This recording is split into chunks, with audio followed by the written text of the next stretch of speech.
हासिलपुर से खबर शामिल करेंगे। Fazlur Rahman deputy bureau chief Pakistan की रिपोर्ट के मुताबिक तहसील हेडक्वार्टर अस्पताल हासिलपुर बदतरीन मसाइल का शिकार।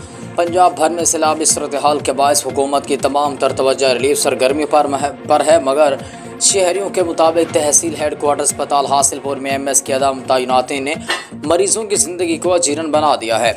अस्पताल आने वाले मरीजों का कहना है कि शुगर के मरीज इंसुलिन से महरूम हैं, अद्वियात नायाब हो चुकी हैं, डॉक्टर्स की मनमानियां भी उरूज पर हैं। ऑर्थोपेडिक के 5 डॉक्टर्स की हाजिर तो लगती, लेकिन शाम और रात को एक भी डॉक्टर मौजूद नहीं होता।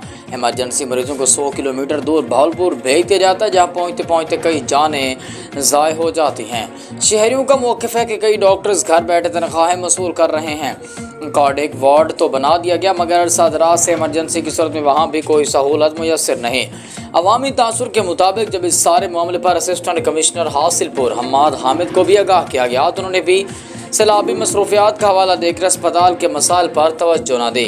शहरियों और मरीजों ने वज़ीर आला पंजाब से मुतालबा किया है कि जैसे सैलाब मुतासिरीन के लिए इक़दाम किए जा रहे हैं, वैसे ही हासिलपुर अस्पताल के अबतर सूरत हाल पर फौरी नोटिस दिया जाए ताकि मरीजों को बर वक़्त इलाज और अद्वियात की सहूलत मुयस्सर आ सके।